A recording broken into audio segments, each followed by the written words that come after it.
Bueno, vuelvo a saludar. Buenas tardes a todos y todas. Gracias por sumarse a este encuentro.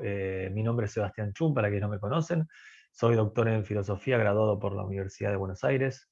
Trabajo allí como docente en la cátedra de metafísica. Dictamos metafísica y problemas especiales de metafísica. También hemos dictado filosofía de la animalidad. También soy docente en la UNIPE, en la Universidad Pedagógica Nacional. Y bueno, trabajo también en la escuela secundaria, en nivel terciario, he dictado seminarios de doctorado el año pasado en la UNLA, y hace muchos años que me dedico a coordinar espacios como, bueno, esto que ahora está sucediendo, que de algún modo son propuestas a un público en general, no especializado, donde tratamos de acercar autores, textos, problemas, autoras, justamente de vuelta, ¿no? A un público en general. Y desde que empezaron las restricciones por la pandemia, bueno, hemos asumido esta versión virtual, ¿sí? de estos encuentros que veníamos sosteniendo en el 25 de mayo hace muchos años, y también en la Fundación Centro Psicoanalítico Argentino, la Biblioteca Nacional, bueno, y otros lugares donde hemos circulado por la ciudad de Buenos Aires, aquí en Argentina. Bueno, como dije recién, desde que empezaron las restricciones por la pandemia, tomamos esta versión virtual de los encuentros, y hemos estado realizando una historia de la filosofía. Los lunes nos dedicamos a una historia de la filosofía, que arrancamos en su momento con Heráclito y Parménides, y ahora estamos trabajando con Heidegger. Todo el año pasado trabajamos con Nietzsche, y este año venimos trabajando con Heidegger.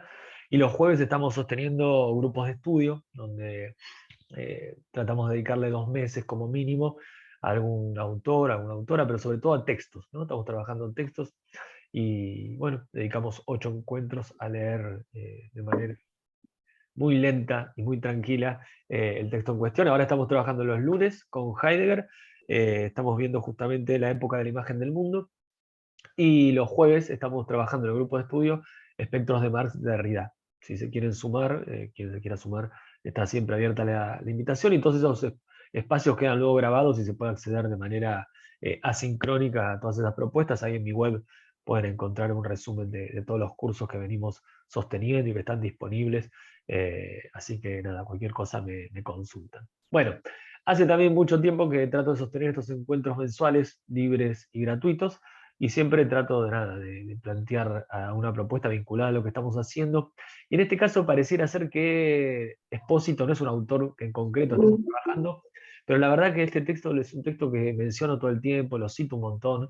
eh, entonces era un buen momento para dedicarle al dispositivo de la persona al menos una clase, ¿sí? Porque la verdad que para mí es un texto muy potente, que me sirve y mucho para pensar. Y por ejemplo, en el 25 de mayo que estuvimos trabajando la cuestión de la animalidad, lo he mencionado, así que nada, es una buena excusa este encuentro para dedicárselo a Espósito. Bien, para quienes están en Instagram no van a ver obviamente la pantalla compartida, pero quienes están en el Zoom, ¿sí? Vamos a compartir la pantalla como para ir siguiendo algunas cuestiones vinculadas con el texto, pero en primer lugar lo que vamos a hacer es solo mostrar nada, una imagen de Locke, ¿sí? John Locke es el primer autor del que vamos a tener que hablar hoy, ¿sí? John Locke es un filósofo inglés nacido en 1632, fallecido en 1704, y podríamos decir que es el padre de dos cosas. Por un lado, el empirismo, ¿sí? O uno de los padres del empirismo, y por el otro lado es el padre del liberalismo. Y al menos en Argentina, ¿no? Que estamos en tiempos tan agitados, en un año electoral, nada, nunca está de más visitar estos autores, leer el segundo ensayo sobre el gobierno civil, no es una mala tarea para entender un poco de qué hablamos cuando se habla de liberalismo, sobre todo porque es un concepto que circula un montón por todos lados, pero me parece que muchas veces de manera muy poco rigurosa.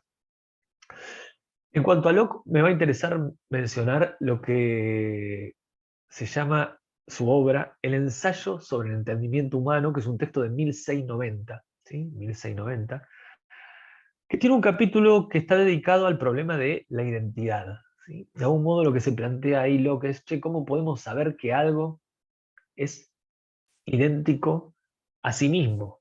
¿Sí? La pregunta por la identidad, ¿sí? Es una pregunta que solo se puede plantear cuando hay algo y hay una nueva aparición de ese algo, y cabe la duda, Es decir, no podemos preguntar, che, ¿es el mismo? Es decir, ¿este Sebastián es el mismo de hace 2 semanas, hace 3 semanas, hace un mes o no? ¿Sí?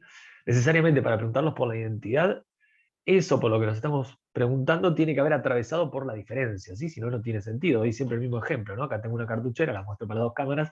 Si yo pregunto si esto es idéntico a esto, pareciera ser que es una pregunta poco interesante, como mínimo poco interesante. Ahora, si yo pregunto si esto es lo mismo que esto, ahora esa pregunta adquiere un espesor, ¿sí? Y tiene un sentido. En una de esas, Sebastián tiene una cartuchera muy parecida, ¿sí? Y hizo una especie de, cuando salió del cuadro la cartuchera, la cambió y apareció otra. Y en ese sentido, Locke, entonces, se comienza preguntando, ¿cómo podemos saber que una sustancia es la misma que la otra? ¿Sí? Un ejemplo de sustancia sería la cartuchera, no una cosa, un ente. ¿Cómo podemos saber que esta cartuchera es la misma que esta? Y lo que dice lo que es, bueno, el criterio es sencillo, ¿sí? De vuelta. La cartuchera atravesó la diferencia, al menos hay una distinta coordenada espacio-temporal, ¿no? Se salió de cámara del cuadro un momento la cartuchera y volvió a aparecer. No sabemos si es la misma. Entonces dice Locke, bueno, es sencillo o relativamente sencillo, ¿sí?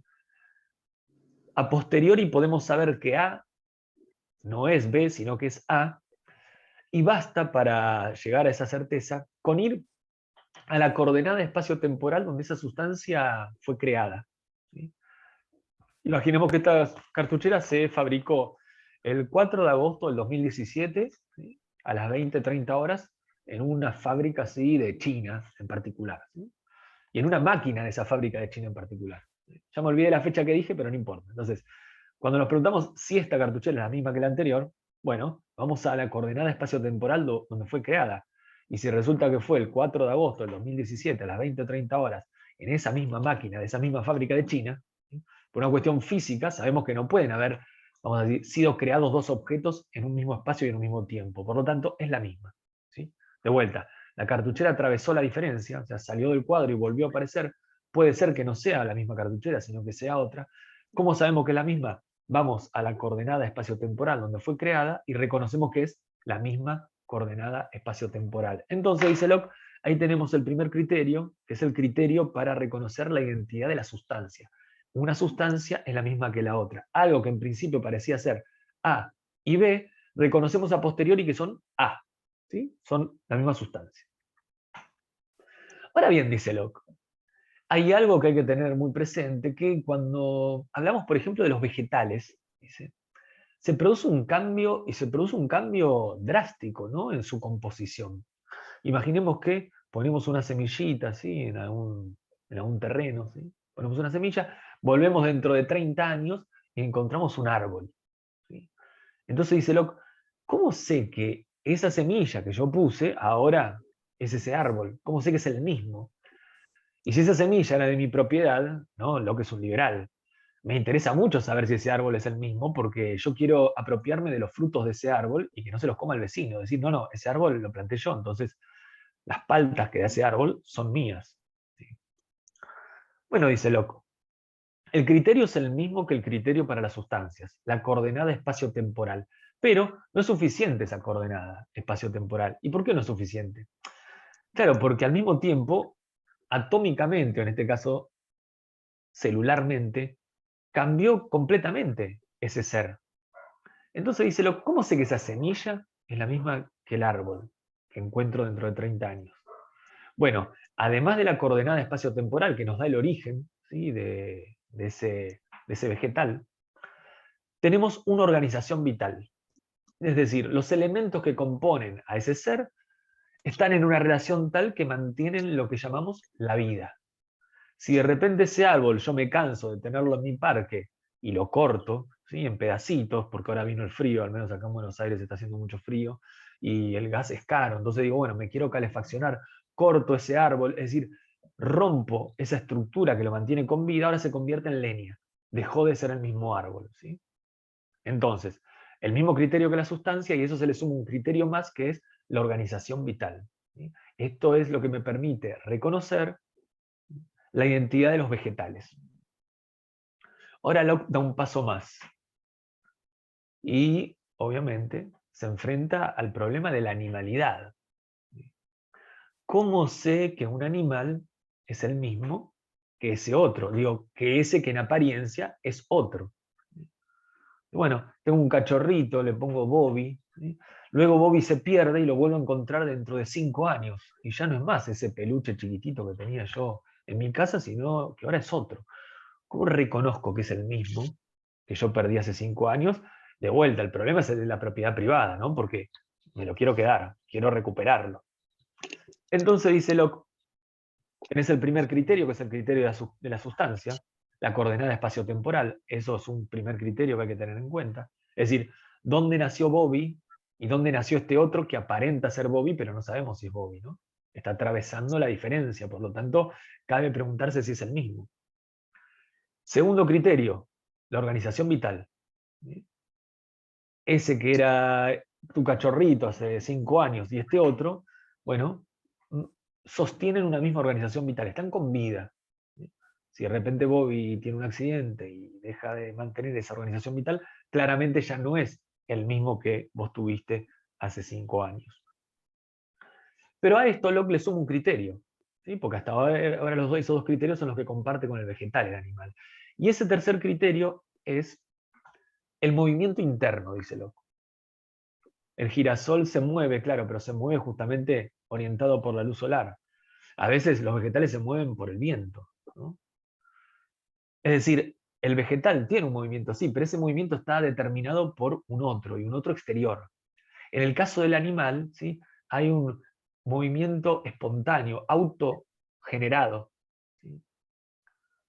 Lo que no quiere decir que haya conciencia ni nada de eso, sino en el sentido de que está echado, uno le revolea algo y de golpe Bobby se levanta y va tras ese objeto, ¿sí? Bueno, ese movimiento, si bien hubo un resorte externo, que fue eso que yo le tiré, un juguete para que Bobby lo vaya a buscar, en última instancia salió de adentro suyo ese movimiento, ¿sí? Un movimiento autogenerado, no se debió a una fuerza externa que lo está determinando a moverse, como en el caso de vuelta de los vegetales. Y en este punto llegamos a lo que nos interesa y lo que nos convoca en el día de hoy, que es el texto de expósito, el dispositivo de la persona, porque aparece, obviamente, la pregunta por la identidad del hombre, la identidad del existente humano. Entonces Locke dice, bueno, acá está Sebastián, hace un mes tuve una clase con Sebastián, pero veo que ahora, se cortó el pelo, pareciera ser que no lo reconozco, no sé si es el mismo, ¿no? De vuelta, cuando yo digo atravesar la diferencia, quiere decir que hay dos acontecimientos, dos singularidades, y cabe que esas dos singularidades no sea la misma, por eso cabe preguntarse por la identidad. Entonces, yo quiero saber si este Sebastián es el mismo de hace un mes. Bueno, dice Locke, de vuelta. Primer criterio, el de la sustancia, tiene que cumplirlo, ¿sí? La misma coordenada espacio-temporal, de origen. Segundo criterio también lo tiene que cumplir, que es la organización vital. Tercer criterio, el del animal, también lo tiene que cumplir Sebastián, que es el del movimiento no autogenerado. Pero a esto se suma un cuarto criterio. Y ese cuarto criterio tiene que ver justamente para Locke con eso que nos separa del resto del reino animal, o lo que llamamos los animales no humanos, que es, para Locke, la razón. ¿Sí? Entonces, Sebastián cumple con los tres criterios que cumple el animal, pero a eso le suma la razón, que no quiere decir que esté todo el tiempo pensando, sino que tiene la capacidad de razonar. Y eso justamente es el umbral que escinde, ¿no? El umbral que sostiene, ¿no? La perspectiva especista de Locke, de un lado, ¿no? A la animalidad no humana y del otro lado a la animalidad humana. Hasta que uno diría, bueno, pareciera ser que no es que no hay ningún problema, pero no hay problema, no hay un problema que uno ya no haya reconocido en otros autores, en otros pensadores. Pero acá viene lo original de Locke, que surge cuando plantea la pregunta por la identidad de la persona. Lo que nos está diciendo ahí el Locke es, bueno, una cosa es ser un existente humano, un ser humano, un hombre, dice él. Otra cosa es ser una persona. Y no es lo mismo. Entonces también hay que preguntarse por la identidad de la persona. Este Sebastián cumplió los 4 criterios anteriores con relación al Sebastián de hace un mes, entonces sé que es el mismo existente humano, dice Locke. Ahora yo me pregunto, ¿cómo sé que es la misma persona? Que este Sebastián, que es una persona, es la misma persona que hace un mes, ¿sí? Que compartió una clase. Bueno, dice Locke. En principio se tienen que cumplir los 4 criterios anteriores.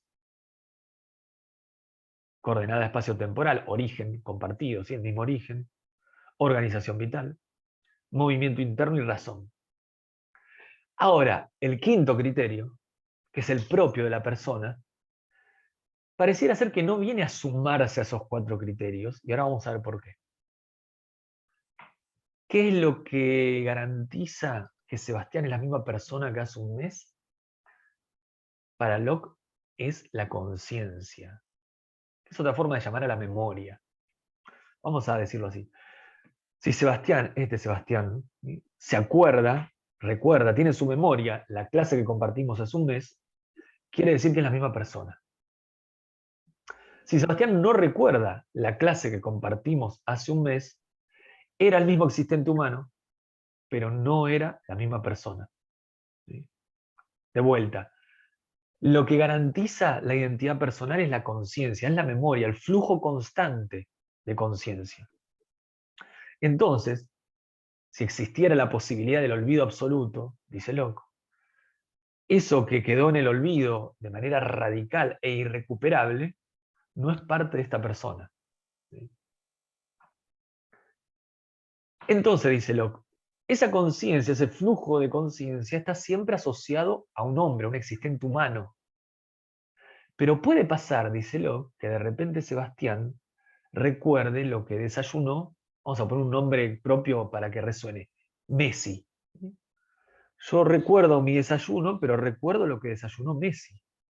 Entonces, dice Locke, estamos hablando entonces de la misma persona, porque el flujo de conciencia es el mismo, pero diferentes existentes humanos, seres humanos, hombres.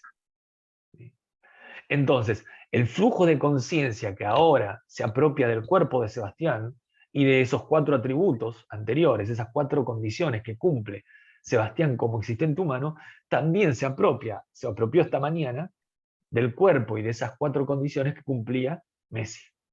¿Sí? De vuelta, entonces, estamos pensando la posibilidad, y esto es lo que hace Locke en ese texto, ¿no?, de enfrentarnos a distintos seres humanos, distintos existentes humanos, pero una misma persona. Al mismo tiempo, dice Locke, puede darse el caso en el cual, de vuelta, ¿no?, Sebastián tenga un flujo de conciencia, de repente pierda ese flujo de conciencia, realice un acto, y luego vuelva al flujo de conciencia Sebastián y no recuerde en lo absoluto lo que hizo cuando fue otro. Bueno, dice Locke, en ese caso estamos ante un mismo hombre, pero 2 personas, 2 identidades personales, ¿sí?, en ese mismo hombre. Esto que parece por momentos ciencia ficción es uno de los pilares, ¿no?, del derecho liberal occidental. Muchas veces, ¿no?, se habla de inimputabilidad, ¿no?, en términos de derecho, en términos de justicia, y justamente tiene que ver con esto, la inimputabilidad, ¿no? Muchas veces tiene que ver con que no se le puede atribuir la responsabilidad de determinado hecho a una persona. ¿Por qué? Y porque era otra. Sí, pero fue el mismo ser humano, claro, pero era otro. Por eso, dice Locke, que el concepto persona es un concepto forense. ¿Qué significa forense? Que es un concepto, ¿sí?, que adquiere su sentido y su validez en el campo del derecho. Porque el concepto de persona justamente nos permite atribuir responsabilidad y asignar derechos. Solo la persona es responsable ante la ley y solo la persona tiene derechos. Por eso dice Locke en ese texto, ante el olvido absoluto, ¿sí?, estaríamos cometiendo una injusticia si condenamos a una persona por lo que hizo el mismo ser humano, pero otra persona. Pero claro, dice Locke, como no es factible probar absolutamente el olvido, porque siempre está la posibilidad del simulacro, ¿no?, del hacer como si me hubiera olvidado, hay que condenar al hombre, claro, pero podemos estar cometiendo una injusticia. No sé si vieron la serie, no quiero decir mucho para no spoilearla, pero Severance, ¿sí?, la gran serie de Apple TV, es una gran serie para entender esto, ¿no? Hay momentos donde trato de no contar nada, ¿no? Pero una persona está hablando con otra persona, pero son el mismo existente humano, ¿sí? Y esa persona le está diciendo a la otra persona, vos no sos una persona, ¿sí? ¿Quién la vio? El Auri le está diciendo al Ini, vos no sos una persona, ¿eh? No se te ocurra volver a hacer lo que hiciste, porque yo soy una persona, vos no. ¿Sí? Son un mismo existente humano, claro, en este caso son la misma mujer, sí, pero son dos identidades personales escindidas. ¿Sí? Y eso se ve muy claro, ¿no? En esa serie, la verdad que es una buena manera de entenderlo, porque justamente la identidad personal está dada por la memoria, ¿no? Por el recuerdo, ¿no? Hay un flujo de conciencia, Auri, y hay otro flujo de conciencia, el Ini. ¿Sí? Por eso dice, el Ini no conoce la muerte, ¿no? No conoce un montón de cosas. Porque claro, no comparte el flujo de conciencia. De vuelta, ¿no? Es una gran serie, es una gran serie para pensar, entre otras cosas, eh, la cuestión de la identidad personal, y al menos como la está pensando Locke. Fíjense que el concepto de persona, ¿no? Nos remite al teatro griego, ¿no? La tragedia griega. Persona es máscara. Esa máscara que se utilizaba para proyectar la voz. Pero es esta idea de ficción, de simulacro, de máscara. En Locke, entonces, tenemos que entender que hay un ser humano que sería el portador de una máscara. Pero un mismo ser humano, un mismo existente humano, podría portar muchas máscaras, o una misma máscara podría ser portada por diferentes seres humanos. De vuelta, por eso decía que el quinto criterio, que es la conciencia, que es la que garantiza la identidad personal, está escindida de los otros cuatro. Porque ese flujo de conciencia se apropia de un existente humano, pero no van, ¿no?, amalgamados esos cinco criterios. Vamos a retener esto que planteamos sobre Locke, ¿sí? Y ahora vamos a ir así a el dispositivo de la persona de Espósito, ¿sí? Esperen que también lo voy a compartir para quienes están en Zoom, así leemos algunas partes. Es un texto, bueno, Espósito es un filósofo italiano, ¿sí? Muy reconocido en el ámbito académico y a veces creo yo que un poco más allá. Eh, Está enmarcado dentro de estos autores que podemos decir heredan de algún modo el legado Foucaultiano y están pensando eso que se llama la biopolítica, y en un rato vamos a hablar un poquito de eso, ¿sí? Y el dispositivo de la persona es un texto del 2011, ¿sí?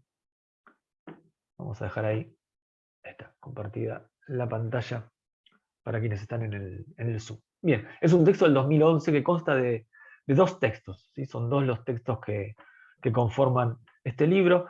De algún modo yo creo que son un poco reiterativos. El primero tiene como título Biopolítica y Filosofía de lo Impersonal, y el segundo se llama, de manera homónima al libro, ¿sí?, El dispositivo de la persona. Comienza Espósito planteando algo que él va a llamar la paradoja de la persona. ¿Y qué es la paradoja de la persona para Espósito? El hecho de que cuando se configura una identidad personal, es decir, todo proceso de personalización, va acompañado necesariamente, dice Espósito, de un proceso de despersonalización. Pensemos lo que dijimos recién sobre Locke, ¿no? Obviamente que Espósito va a trabajar con Locke. En el momento que se configura una identidad personal, al mismo tiempo se está configurando una identidad, en tanto identidad del existente humano, identidad del ser humano, que no se confunde con la identidad personal.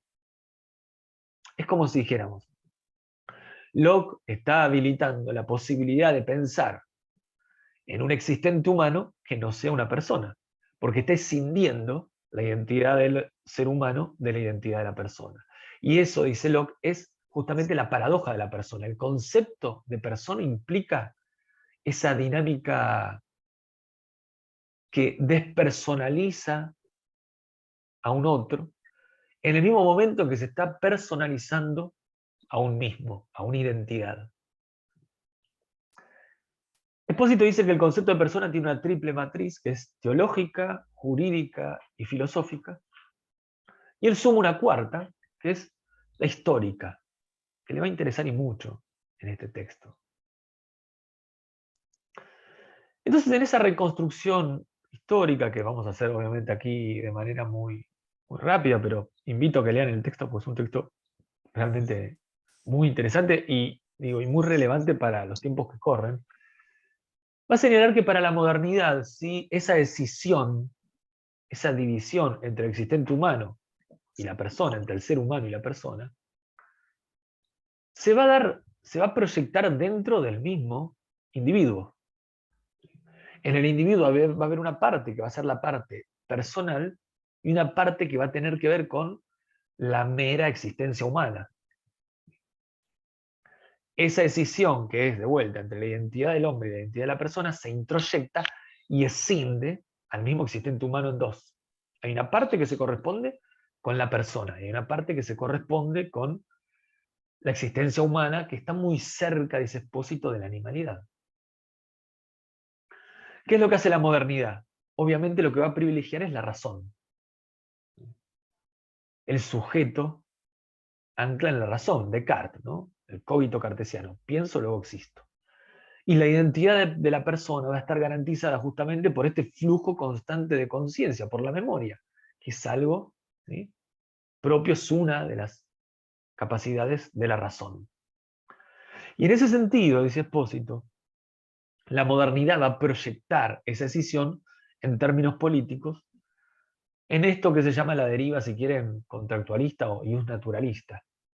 Es decir, el problema, ¿sí?, de la filosofía política moderna tiene que ver con conformar este sujeto político racional, ¿sí? Pensemos en Hobbes, pensemos en Locke, también en Rousseau, ¿sí?, que gracias a la razón logra consensuar, ¿sí?, pactar y conformar un orden político. Es decir, sale de ese estado de naturaleza donde prima la parte impersonal o despersonalizada, más vinculada a la animalidad. Pensemos en Hobbes, ¿no?, el estado de naturaleza hobbesiano, donde el hombre es lobo del hombre, ¿sí?, para acceder al Estado, ¿sí?, a la unidad política, donde lo que va a imperar es la razón, ¿sí? El fundamento de lo político para la modernidad ya no va a estar dado, obviamente, en lo teológico, sino que va a estar dado en la razón, ¿no?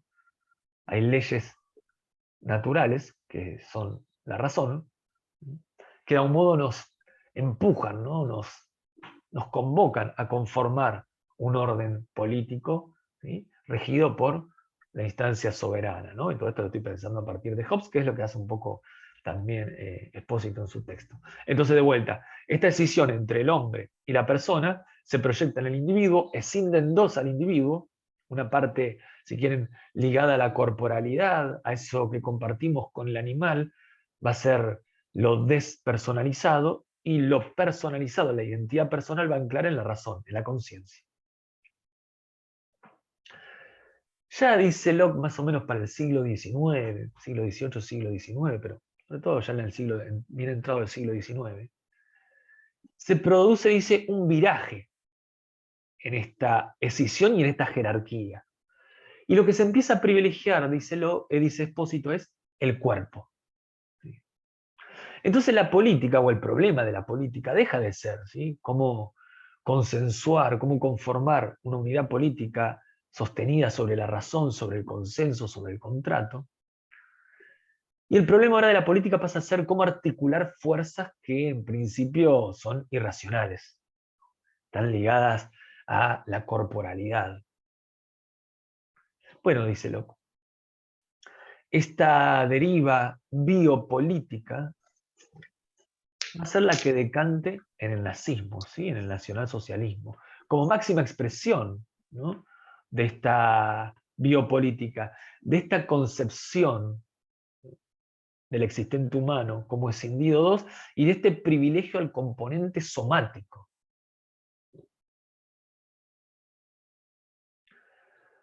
¿Qué es lo que sucede, dice Espósito, con la Declaración Universal de los Derechos Humanos, que surge en 1948 y que viene de algún modo a tratar de remediar, ¿no?, eso que se expresó de manera tan drástica con el nacionalsocialismo, la Shoah y la solución final? Bueno, justamente lo que persigue esa Declaración Universal de los Derechos del Hombre, como respuesta al nazismo, como respuesta a esa reducción del existente humano a su componente somático, a eso que podemos llamar la nuda vida, un mero sustrato biológico disponible para su explotación y su desecho. Bueno, lo que pretende justamente es rearticular, reorganizar, unir eso que estaba escindido. Pero ¿cuál es el gran problema al que se enfrenta esa Declaración Universal de los Derechos Humanos? Que en su intento de reunir cuerpo y razón, sigue utilizando como medio el concepto de persona. Y el concepto de persona implica necesariamente la escisión. Para entender esto con ejemplos, creo que yo, bastante explícitos. La Declaración de los Derechos Humanos contemplan derechos que son propios del ciudadano y de la ciudadana. Si hay un existente humano que no es acogido por ningún Estado, por ejemplo, está en un campo de refugiados, bueno, esa persona no tiene derechos humanos. Pero no tiene derechos humanos porque quien puede violar los derechos humanos es el Estado. Y al mismo tiempo es quien resguarda esos derechos humanos, quien los protege. ¿Sí? Si yo cometo un crimen dentro de un Estado, dentro de la Argentina, estoy cometiendo un crimen intraestatal, ¿no? Se resuelve con el derecho de nuestro país. ¿Sí? Hay un juicio, se me condena, pagaré la pena correspondiente, etc. Ahora, cuando el Estado se vuelca, ¿no?, contra sus ciudadanos y ciudadanas, uno no puede apelar a la ley, porque es el mismo Estado el que está violentando, ¿sí?, a sus ciudadanos y ciudadanas. Por lo tanto, ahí se accede a los derechos humanos. De vuelta, los derechos humanos son solo para ciudadanos y ciudadanas, es decir, son solo para personas. Hay existentes humanos que quedaron relegados al plano de lo despersonalizado, que por lo tanto no tienen derechos humanos. Entonces, lo que está señalando Expósito es que utilizar el concepto de persona como matriz para plantear esta fusión entre el cuerpo y la razón sigue reproduciendo esa paradoja que venimos analizando, esa escisión de vuelta que es interna al individuo, pero que se proyecta políticamente. Se proyecta políticamente desde el momento que se conforma una unidad de las personas, ¿sí?, una hermandad, ¿no?, podríamos decir en términos derridianos, fraternal, que siempre deja fuera a un otro, ¿sí?, desprovisto de todo derecho, ¿sí?, nuda vida, expuesta a una violencia que siempre va a ser una violencia no criminal, ¿no? Son esos cuerpos monstruosos, ¿no?, de los que habla Judith Butler, ¿no?, en Cuerpos que Importan. Es la noción de persona la que produce el hiato entre vida y derecho, entre bios y nomos, dice Expósito. El derecho no contempla el bios, la vida. No hay derecho que resguarde lo viviente. Y esto implica, dice Expósito, que en el corazón del liberalismo termina habiendo una instancia soberana que decide sobre la vida y la muerte de aquellos despersonalizados. Para quienes transitaron en algún momento filosofía de la animalidad, Expósito nombra, entre otros liberales, a Peter Singer. ¿Sí? Dice, este es el problema que arrastra el liberalismo, ¿sí?, que sigue habiendo una decisión soberana sobre la vida y la muerte, pero en este caso de aquellos que no acceden a la identidad personal, que son meros seres humanos. Los infantes, dice Expósito, los ancianos, los enfermos. Ahora bien, ¿por qué hablamos de dispositivo de la persona?, dice Expósito. Dispositivo no es un mero concepto. Esto no es el concepto de la persona, no, es el dispositivo de la persona. ¿Y por qué utilizar esa palabra? Dice Expósito, vamos a leer a Agamben, ¿no? Hay una clase mía dedicada a qué es un dispositivo de Agamben, está ahí en YouTube, si la quieren chusmear. Dice, bueno, para Agamben dispositio es la traducción de oikonomía, ¿no?, de economía. la administración y el gobierno de los hombres por parte de Dios. Y en Dios se cinde, por lo tanto, el ser de la praxis, de esa administración, de esa gestión. Cristo es quien se encarga de esa gestión, dice Espósito. Así se instaura una división, dice, una decisión entre la naturaleza divina y, si quieren, la mano práctica, ¿no?, de esa naturaleza divina. Y hay una jerarquía entre las partes, en Dios, ¿no? Cuando esto se proyecta sobre el existente humano, implica la decisión entre cuerpo y alma, y obviamente la subordinación del cuerpo en manos del alma. Y esto va acompañado de la expulsión del cuerpo de esa relación con Dios. Es como si dijéramos, claro, el cuerpo no es parte, ¿no?, de lo humano. Es decir, el cuerpo es la parte impersonal de la persona. El cuerpo es aquello que no está hecho a imagen y semejanza divina. Por eso Espósito recuerda la concepción Foucaultiana de dispositivo. Y cómo va acompañada de una capacidad de subjetivación. Es decir, cuando hay un proceso de subjetivación, de constitución de un sujeto, es porque necesariamente hay un proceso de sujeción, ¿no?, que lo acompaña. Y eso es lo que Foucault está pensando como dispositivo, ¿no? Se conforma una identidad, se conforma una subjetividad y un proceso de subjetivación, pero que implica necesariamente una sujeción, ¿no? Esta célebre fórmula de sujeto-sujetado. Vamos a leer un pedacito del texto para quienes están en el Zoom, que dice así. Ahora un segundo.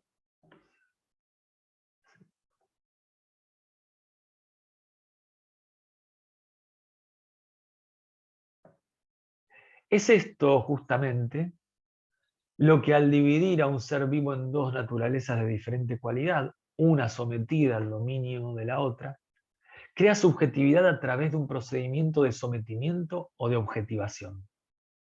Persona es lo que mantiene una parte del cuerpo sometida a la otra en la medida en que hace de ésta el sujeto de la primera, que somete al ser vivo a sí mismo. ¿Por qué dispositivo de la persona? Porque implica una relación de poder. Una relación de poder que se da dentro del mismo individuo, que queda escindido en dos, que está atravesado por una relación jerárquica, una relación de subordinación, donde hay una de esas partes que gobierna, que subyuga y que domina a la otra. El hombre se convierte en persona al dominar y domesticar su parte animal.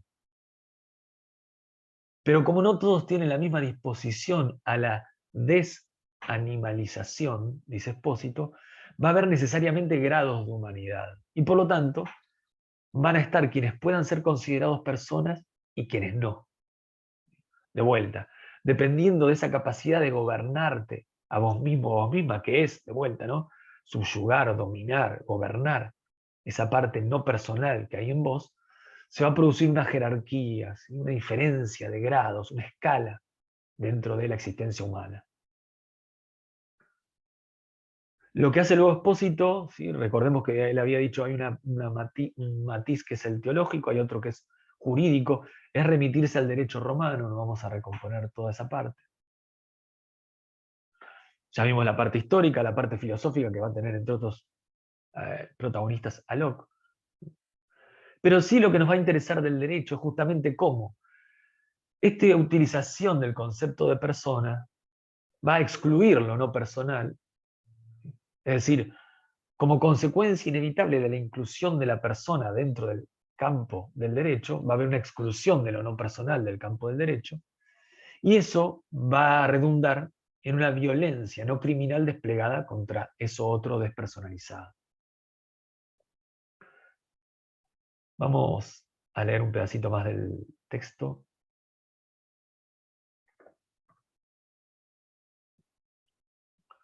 Que dice así.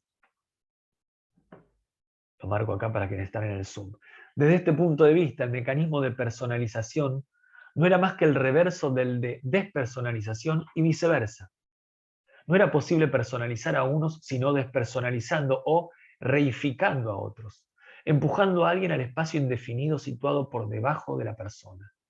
En el fondo móvil de la persona siempre se recortaba el perfil inerte de la cosa.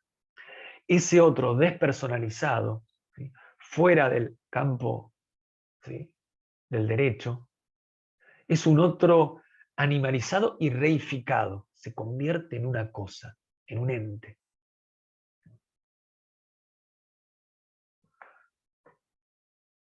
Recordemos, ¿no?, esa decisión entre la identidad del hombre y la identidad de la persona se introyecta, produce una jerarquía, ¿sí?, ya sea, ¿no?, pensándolo en términos teológicos o en términos filosóficos, y esa jerarquía luego se proyecta socialmente, políticamente, porque establece grados, ¿sí?, y hay quienes no alcanzan la desanimalización, y esos terminan siendo degradados a cosas, a entes.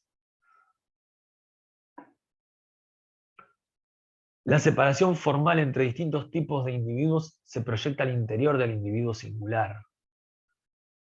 Una parte es la capaz de razón y de voluntad, esa es la parte humana. La otra, a la mera biología, esa es la parte animal.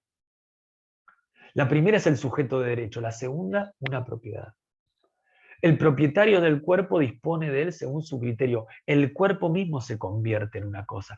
Entonces, ¿qué es lo que nos está proponiendo Expósito pensar? Como una especie, si quieren, de, no quiero decir una fuera, ¿no?, pero una alternativa a este dispositivo de la persona. Bueno, pensar realmente en un derecho que no esté constituido, no esté conformado a partir de esta matriz personal.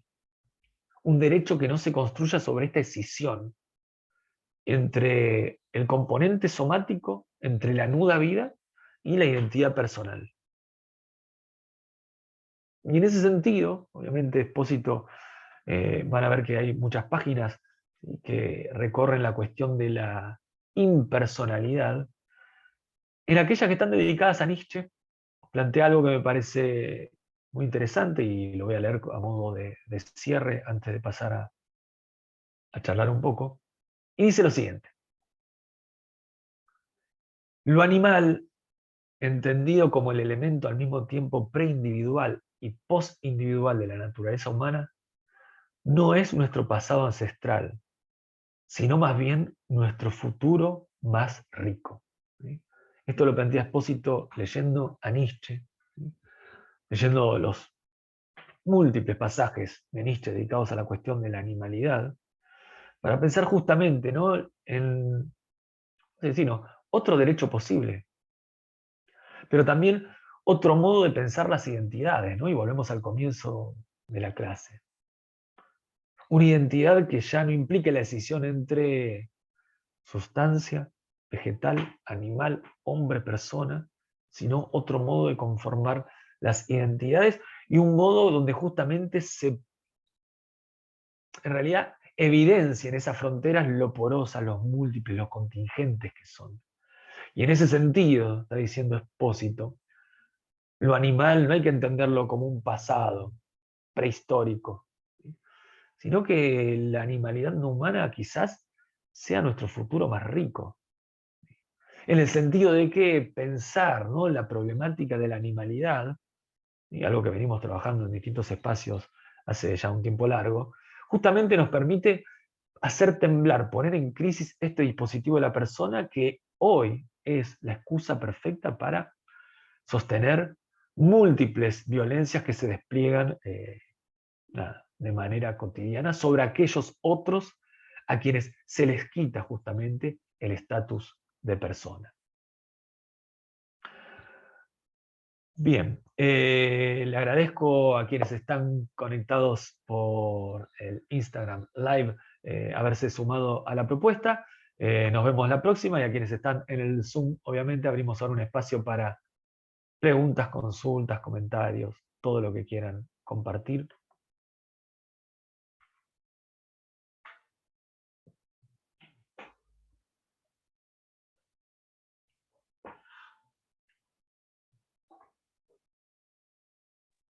¿Puedo hacer una pregunta? Sí, sí, claro, por supuesto. Bueno, espera. Hola, Hola, Marcela. ¿qué tal? Una persona que, una persona que tiene Alzheimer, ¿deja de ser persona? Es el mismo, vamos, para Locke estamos hablando, ¿no? Sí, Es el mismo ser humano, es eso el mismo seguro. ser humano. Pero uno diría, ¿cuántos flujos de conciencia hay? ¿No? Hay que ver cuántos, porque muchas veces lo que sucede es que está viviendo hoy como si fuera en su infancia, ¿no? Claro, Claro, hay una persona ahí, pero el problema es todo lo que falta en el medio. y Entonces entonces, uno diría, digamos, vamos a decir, hasta los 7 años fue una persona, y ahora tiene 90 y está viviendo como si tuviera 7. Todo lo que pasó entre los 7 y los 90 fue otra persona, diría Locke, ¿no? Porque no puede apropiarse de eso, no es parte del mismo flujo de conciencia. Y uno tendría que pensar, ¿no? A ver, pensemos en términos de derecho. Si una persona que tiene Alzheimer puede ir a votar, por ejemplo, yo lo desconozco, ¿eh? Pero digo, ¿puede no, votar? yo te digo una cosa. Sí. Yo conocí al papá de una jefa mía que, bueno, tenía sus tarjetas de crédito, todo eso, y tuvo, no, por supuesto no las usó más, porque el señor había perdido, tenía Alzheimer. Y bueno, Claro, pero el este, problema es, digo, más pero allá de lo que digamos, decía la familia. perdió derechos, Claro, digamos, perdió claro, derechos, absolutamente. perdió Uno diría, derechos. claro, dejó de ser una persona, si querés, hablando del dispositivo de la persona, ¿no? De Sí, nivel 1 y queda degradado. Claro que sí, pierde derechos, por supuesto. También pierde responsabilidades, seguramente, ¿no? sí, eso ya Seguramente, no sé, no, no. no digo, pero seguramente si hiciera algo en contra de la ley, la misma patología probablemente lo convierta en inimputable, depende de qué haga, ¿no? Pero Claro, seguramente sí. puede servir justamente de criterio para señalar la inimputabilidad, porque no hay un flujo de conciencia constante. Por eso digo que Locke es el padre del liberalismo y esto que está planteando, digo, es algo que impregna nuestro derecho, ¿no? El derecho de las sociedades liberales occidentales, ¿no? Claro. Bueno, verás. Gracias, gracias, Marce. No, no. Sebastián, Sí, vea, dale. bueno, justamente en el derecho está contemplado, no necesariamente por tener Alzheimer, sino alguna otra cuestión, demencia senil, o incluso aquellos hijos que consideran que el padre ya no puede tomar determinaciones y entonces en el derecho se le quita, ¿sí? No me acuerdo exactamente el nombre que recibe en el derecho, pero no puede actuar más, sería que no puede actuar más como persona desde el punto de vista, no sé si la palabra es correcta, jurídico, ¿no? Claro, claro. E incluso en personas que sí pueden seguir razonando, hay todo sobre todo gente con mucho dinero que consideran que ya no puede tomar sus propias decisiones y se inicia un juicio por, ahí me vino la palabra, por insanía. ¿Mm? Eso existe, entonces esa persona dejaría de ser persona jurídicamente hablando, sería una cuestión así, ¿verdad? Claro, y está muy Ahora, bien. Sí, sí, dale. pero eso es para el derecho, digamos, siempre hablamos del el derecho occidental. ¿Eso es en todos lados o no? ¿O este tema que vos hablaste de las personas que están como refugiados, o aquella película que se hizo en donde creo que era este actor, bueno, no me acuerdo ahora el nombre, que quedaba varado en un aeropuerto, y eso fue un caso real?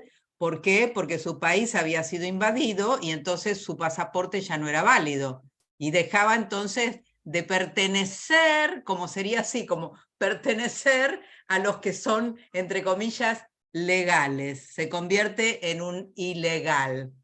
Sería algo así, Claro, ¿verdad? exactamente, claro, O los claro. sin papeles, ¿no es cierto? Que no están cubiertos por nada, que no tienen derecho. ¿Sería esto de lo que estamos hablando, Sebastián? Absolutamente, ¿no? Y muchos de los ejemplos que utiliza Agamben, ¿no? En Homo Sacer tienen que ver con eso, ¿no? Cuando habla de, bueno, alguien que está en una terapia intensiva con muerte cerebral, ¿no? Flatline en el electro, que justamente, o sea, si la familia decide desconectarlo, ¿no? De la máquina, no están cometiendo un crimen. ¿Por qué? Porque claro, porque no es una persona, ¿no? Y justamente tiene que ver con eso, dentro del derecho hay espacio, vamos a decirlo así, para este proceso de despersonalización que lo que hace justamente es quitarle el estatus de persona y por lo tanto quitarle derechos, obviamente también quitarle responsabilidades, pero de vuelta, en términos políticos, eso es algo que, digamos, está en la matriz, ¿no?, de nuestras sociedades occidentales liberales. Entonces, en un campo de refugiados, uno diría ahí no tiene nada que ver con el hecho de que tengan conciencia o no, insanía o no, sino que es el hecho de que no son ciudadanos, ¿no? Están en lo que se llama el no man's land, ¿no? Y si es tierra de nadie, uno diría, bueno, pero, digamos, ¿a qué autoridad van a reclamar cuando se le vulneran sus derechos? Si están en un espacio de tierra que no es ningún Estado, ¿no? Digo, y parece algo, uno diría, bueno, pero justo ahí, ¿no? Es el problema que plantea Hannah Arendt, ¿no? De la nuda vida y el problema de los derechos humanos. Cuando más se necesitan los derechos humanos, que es ante la nuda vida, una vida expuesta, así como mero sustrato biológico, que no tiene un Estado que resguarde por sus derechos, es justamente cuando más se necesitarían los derechos humanos. Pero ahí justamente es donde, cuando no están, ¿no? Y me parece de vuelta que eso es lo que está pensando Espósito, obviamente que eso también es lo que está pensando Agamben, lo que está pensando Foucault, y que, bueno, ante esto que venimos trabajando en muchos ámbitos, que es la filosofía de la animalidad, de vuelta, es algo que adquiere nada, toda su relevancia, ¿no? Porque en última instancia el problema de la animalidad tiene que ver y mucho con esto. A ver, no es que nos preocupen los animales porque en el fondo nos preocupan los seres humanos animalizados, sino que nos preocupan los animales, sí, pero al mismo tiempo nos preocupa esos existentes humanos que son animalizados, que son despersonalizados, ¿sí? Es una misma preocupación, eso que se llama interseccionalidad, ¿no? Cuestiones de raza, cuestiones de género, ¿sí? Cuestiones de clase, ¿sí? Cuestiones también de lo que se llama el capacitismo, ¿no? Cuestiones de capacidad. Personas que por no tener determinadas capacidades no son personas, ¿no? Y eso de vuelta, el problema es que habilita una violencia radical volcada sobre esos otros. El derecho se constituye a partir de la posibilidad de esa violencia radical contra esos otros, ¿sí? Entonces es un problema que está en el corazón de nuestras sociedades occidentales liberales y por eso le preocupa y le preocupa tanto a Espósito, ¿no?, plantearlo.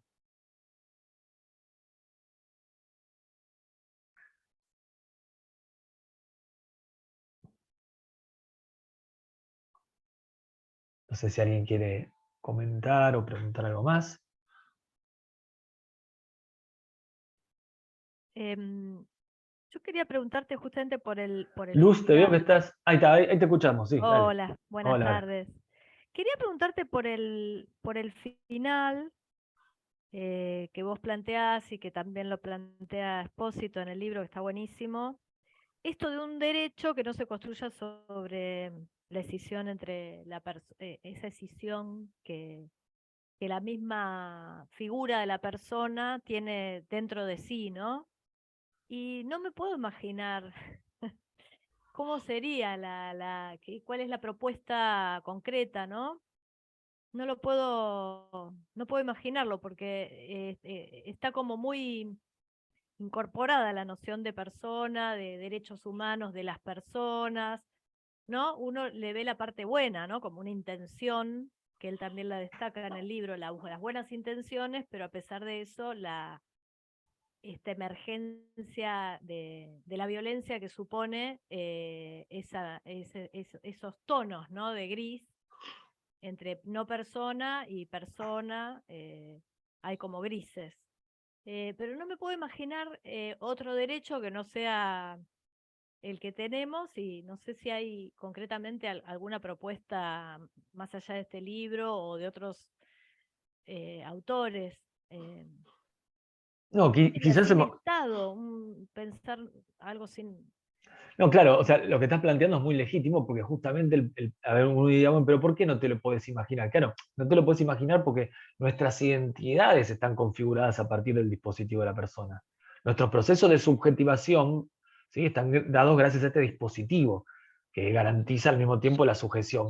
Por lo tanto, uno diría, claro, desde nuestra identidad no podemos pensar un derecho que no esté ya sostenido sobre eso que sostiene nuestras identidades. Entonces uno diría, claro, es muy lógico no poder ni imaginarlo. Ahora, Lo que sí podemos señalar, me parece que acá hay de vuelta mucho de la filosofía de la animalidad puede abogar por esto, que en principio sería un derecho, digamos, volcado sobre lo viviente, ¿no? Lo viviente en general, ¿no?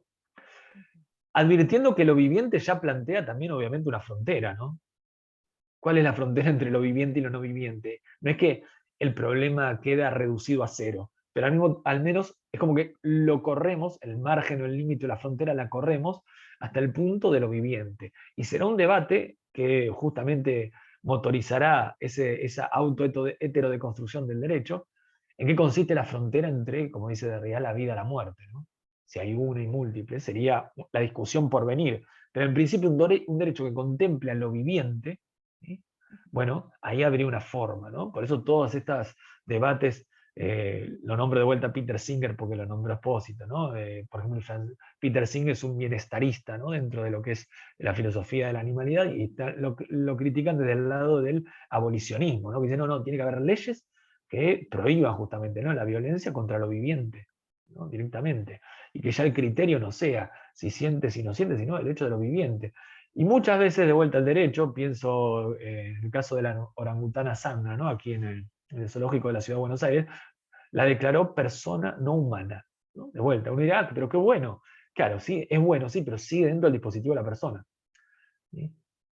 Determinados primates pueden acceder a esa identidad personal no humana, pero hay otros animales que no, ¿sí? Por ejemplo, un pez nunca va a ser una persona no humana. Entonces, de vuelta, si bien hay cosas para reivindicar, porque eso permitió que a la orangutana Sandra se la libere y ahora esté en un santuario, bueno, eso al mismo tiempo lo que hace es correr el límite, la frontera, si quieren, hacia otro punto. Bueno, la idea sería extenderlo al máximo y que abarque a todo lo viviente. Ahora, por supuesto que eso implica reconfigurar no solo el derecho, ¿no? Sino nuestras identidades, ¿sí? Producir otros dispositivos donde se den de otro modo las subjetivaciones, ¿sí? Y bueno, nada, es una tarea que está bien que no la podamos imaginar porque, claro, es una tarea y requiere de un proceso de invención y de creación, eh, nada, que al menos esto es Estaba como si quiera un puntapié pensando, inicial. Dale, sí. no, estaba pensando en la Constitución boliviana, que me parece que establece que las montañas tienen derechos, los ríos tienen derechos. No sé, tendría que volver a ver si las clasifica como personas, pero sí con, digamos, con vivientes colectivos, digamos, porque es el río, es la montaña, con derechos. Bueno, quizás va por ese lado Claro, también. está bien, justamente sería bueno que no sean personas. Ahora el problema es, ¿y Claro. cómo hago para explotar entonces una montaña si ahora considero que tiene derechos? Ahí hay un problema, ¿no? Digo, en última instancia, la matriz capitalista también hace que el dispositivo de la persona sea un requisito fundamental para que se dé la explotación, ¿no? Del otro, ¿no? Si el otro no es un mero cuerpo, ¿cómo hago para explotarlo y pagarle por su jornada laboral 35.000 pesos de salario básico como se le paga a los docentes en la provincia de Jujuy, aquí en la Argentina? Y bueno, Ujú. sin el dispositivo de la persona eso no se puede hacer, ¿no? Claro. Digo, en términos incluso metafísicos. Así que me parece que de vuelta es un punto muy importante y es un punto que, de vuelta, ¿no? Hace temblar toda la estructura que sostiene nuestra praxis cotidiana, digamos. Bueno, gente, les agradezco un montón que se hayan sumado a este encuentro, sobre todo que están en Argentina y están transitando el fin de este feriado extra large. Nos vemos en alguna otra ocasión, seguramente, cursos, clases gratuitas, eventos. Así que nada, le mando un saludo y nos vemos la próxima. Muchas Muchas gracias. gracias. Gracias. Chao, Chau, chao. chau. Gracias.